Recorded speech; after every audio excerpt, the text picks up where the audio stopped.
নমস্কার বন্ধুরা, আমার চ্যানেলে আপনাদের সকলকে অনেক অনেক স্বাগত। আমার আজকের রেসিপি সুজির রসপুলি পিঠা। তো বন্ধুরা, আজকের এই সুজির রসপুলি পিঠাটা কিন্তু আপনাদের খুব সহজভাবে বানিয়ে দেখাবো। মাত্র কয়েকটা উপকরণে এতটা সুস্বাদু সুজির রসপুলি পিঠা কিন্তু বানিয়ে ফেলা যায়। ভেতর থেকে পুর ভরা এবং রসালো আর দারুণ নরম তুলতুলে কিন্তু তৈরি হবে এই রসপুলি পিঠা। তো আজকের রেসিপি সম্পূর্ণ দেখার পরে ভালো লাগলে অবশ্যই একটা কমেন্ট করবেন। আর পাশে থাকা বেল আইকনটি প্রেস করে অন করে তার সঙ্গে আমার চ্যানেলটি সাবস্ক্রাইব করার জন্য অনুরোধ থাকলো। তো আসুন শুরু করি আমার আজকের রেসিপি। তো সবার প্রথমে এখানে আমি একটা ফ্রাইং প্যানকে গরম করে 1 চামচ পরিমাণে ঘি দিয়ে দিলাম। গ্যাসের ফ্লেমটা একেবারে লো করে দিয়েছি। ঘিটা একটু গরম হয়ে গেলে একটা বাটির মাপ করে এর মধ্যে আমি সুজি দিয়ে দিচ্ছি। এখানে আমি 1 বাটি পরিমাণে সুজি দিলাম। আপনারা যে কোনো কাপ বা বাটির মধ্যে অবশ্যই মেপে নেবেন, তাহলে বাকি উপকরণগুলো দিতে অনেকটা সুবিধা হবে। এবার সুজিটা ঘিয়ের সঙ্গে ভেজে নিচ্ছি। খুব একটা বেশি ভাজা যাবে না, হালকা একটু ভেজে নিতে হবে। দেখুন কয়েক সেকেন্ড মতো সুজিটা আমি ঘিয়ের সঙ্গে ভেজে নিয়েছি। এবার আমি দিয়ে দিচ্ছি গরুর দুধ। একই বাটির মাপ করে এখানে 2 বাটি দুধ দেব। প্রথমে 1 বাটি দুধ দেওয়ার পরে কিন্তু একটু মিশিয়ে নিতে হবে, কারণ সম্পূর্ণ দুধ দিতে দিতে কিন্তু সুজিটা দলা পাকিয়ে যেতে পারে। তাই এইভাবেই অল্প অল্প দুধ দিয়ে 1 বাটি প্রথমে দিতে হবে, আবারও 1 বাটি পরে দিয়ে ভালোভাবে মিশিয়ে নিতে হবে। আর এখানে আমি দুধটা আগে থেকে একটু জাল করে রেখেছিলাম, তারপরে এখানে দিলাম। তো এবার অনবরত নেড়েচেড়ে একটা ডোয়ের মতো তৈরি করে নেব। আর গ্যাসের ফ্লেমটা কিন্তু একেবারেই লোতে থাকবে। তো দেখুন সুজির এই ডোটা কিন্তু একদমই তৈরি হয়ে গিয়েছে, আর একটু শক্ত করে নামাতে হবে। তো এটাকে এখন আমি প্লেটে নামানোর পরে একটু ছড়িয়ে দেব, যাতে একটু ঠান্ডা হয়ে যায়। তবে খুব একটা বেশি কিন্তু ঠান্ডা করব না, কুসুম গরম থাকবে সেরকম অবস্থায় মেখে নিতে হবে। তো এবার আমি 1 চামচ পরিমাণে ঘি দিয়ে খুব ভালোভাবে কিন্তু ডোটা মেখে নেব। একদম কিন্তু ঠান্ডা করবেন না, হালকা গরম অবস্থায় এটাকে মেখে নিতে হবে। তো দেখুন একদমই স্মুথ করে মেখে নিয়েছি। আর স্মুথ করেই মেখে নিতে হবে, যতটা ভালোভাবে ডোটা তৈরি হবে এই পুলিগুলো কিন্তু ততটাই সুন্দর হবে। এবার আমি পুলিগুলো তৈরি করব। তার জন্য দেখুন এখানে আমি বাজারে কেনা খোয়া ক্ষীর নিয়েছি। আপনারা কিন্তু যে কোনো দিয়েই এই পুরটা তৈরি করতে পারেন। নারকেলের পুর দিতে পারেন বা মাখা সন্দেশ দিতে পারেন, আপনাদের পছন্দ মতো এখানে পুর দিয়ে দেবেন। কোনো রকম ঝামেলা ছাড়াই কিন্তু আমি বাজারের কেনা খোয়া ক্ষীর দিয়েই আজকে এই রসপুলি পিঠাগুলো তৈরি করব। তো দেখুন এবার আমি রসপুলি পিঠাগুলো তৈরি করে নিচ্ছি। প্রথমে গোল করে এরকমভাবে একটু বানিয়ে নিচ্ছি, যেইভাবে ভাপা পুলি তৈরি করি সেরকমভাবেই বানিয়ে নিচ্ছি। তো আমি সিম্পলভাবেই একটা ডিজাইন করে নিচ্ছি। দেখুন এরকমভাবে আমি একটা বানিয়ে নিলাম, আপনারা পছন্দ মতো বানিয়ে নিতে পারেন। তো এখানে একটা পুলি তৈরি হয়ে গিয়েছে। তো একইভাবেই দেখুন সমস্ত সুজির রসপুলি পিঠাগুলো আমি তৈরি করে নিলাম। তো চলুন এগুলোকে কিন্তু এখন আমি ভেজে নেব। তো এরপর আমি ভাজার জন্য একটা কড়াইকে গরম করে রিফাইন্ড অয়েল দিয়ে দিচ্ছি। তেলের পরিমাণটা একটু বেশি দেবেন।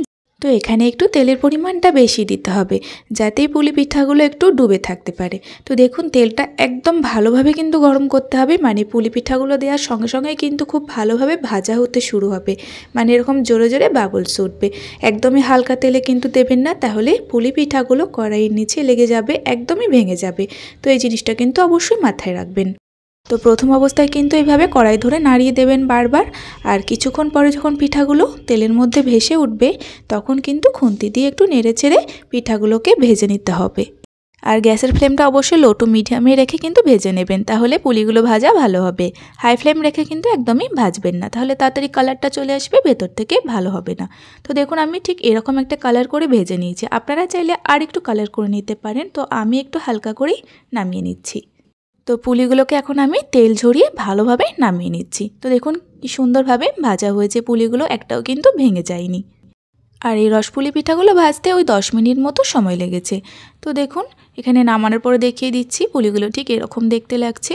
তো চলুন এখন এই পুলিগুলোকে রসের মধ্যে দেব, তার জন্য আমি শিরা বানিয়ে নেব। তো দেখুন একই বাটি করে মেপে 1 বাটি পরিমাণে চিনি নিলাম আর 1 বাটি পরিমাণে জল নিলাম। সমস্ত উপকরণগুলো কিন্তু আমি একটা বাটির মাপ করেই নিয়ে নিচ্ছি। 3টে এলাচ ফাটিয়ে দিয়ে দিলাম, তাতে ফ্লেভারটা ভালো আসবে। গ্যাসের ফ্লেমটা লোতে রেখে প্রথমে চিনি জলটা মিশিয়ে নেব। তো দেখুন গ্যাসের ফ্লেমটা লোতে রেখে চিনি জল মিশে গিয়ে শিরাটা কিন্তু ফুটে উঠেছে। এবার আমি 1 মিনিট ফুটিয়ে নেব। তো দেখুন শিরাটা আমি 1 মিনিট ফোটানোর পরে কিন্তু একটুও শিরাটা ঘন হয়নি। এরকমই একটা পাতলা শিরা তৈরি করতে হবে। আপনারা কিন্তু 1 মিনিট ফোটাবেন, তবে গ্যাসের ফ্লেমটা একদমই লোতে থাকবে। তো গ্যাসের ফ্লেমটা কিন্তু এখন আমি অফ করে দিয়ে পুলি পিঠাগুলো দিয়ে দিচ্ছি। তো পুলি পিঠাগুলো দেওয়ার পরে কিন্তু হালকা মিশিয়ে নেব। এখানে কিন্তু একদমই ঘন শিরা তৈরি করবেন না, তাহলে কিন্তু শিরাটা একদমই ভালোভাবে ভেতরে যাবে না। তো দেখুন খুব ভালোভাবে মিশিয়ে নেওয়ার পরে চাপা দিয়ে আমি প্রায় 20 মিনিট মতো রেখে দেব। তো দেখুন পুলিগুলো আমি 20 মিনিট মতো চাপা দিয়ে রাখার পরে আপনাদের দেখিয়ে দিচ্ছি কতটা সুন্দরভাবে রসটা ভিতরে চলে গিয়েছে আর অনেকটা কিন্তু পুলিগুলো ফুলে উঠেছে। তো এবার আমি একটা প্লেটের মধ্যে সার্ভ করে নিচ্ছি আর ওপর থেকে রসটা ঠিক এইভাবেই দিয়ে দিচ্ছি। তো তৈরি হয়ে গেল দারুণ স্বাদের সুজির রসপুলি পিঠা। দেখলেনই বন্ধুরা কতটা সহজে মাত্র কয়েকটা উপকরণে কিন্তু এতটা সুন্দর টেস্টি একটা পুলি তৈরি করে ফেলা যায়। আর সব কিছু দিয়েই তো আপনারা পুলি পিঠা খেয়েছেন, তবে একবার হলো সুজির এই রসপুলি পিঠাটা আপনারা বানিয়ে দেখুন, এতটা সুন্দর খেতে লাগবে। যে কাউকে কিন্তু বানিয়ে দিলে কিন্তু একদমই বুঝতে পারবেন না এটা সুজি দিয়ে বানানো হয়েছে। ভীষণ টেস্টি লাগে খেতে, আপনারা অবশ্যই কিন্তু বাড়িতে বানাবেন। তো বন্ধুরা দেখুন কতটা সুন্দরভাবে রসটা গিয়েছে ভেতর পর্যন্ত, খেতে ভীষণ সুন্দর লাগে, একদম নরম তুলতুলে। তো আপনারা ওইভাবে বানাবেন আর কেমন লাগলো একটা কমেন্ট করে জানাবেন। আর আমার চ্যানেলে এরকম নিত্য নতুন রেসিপি পেতে প্লিজ আমার চ্যানেলটি সাবস্ক্রাইব করবেন। আজকের ভিডিও এই পর্যন্তই। আপনারা সকলে ভালো থাকবেন এবং সাবধানে থাকবেন।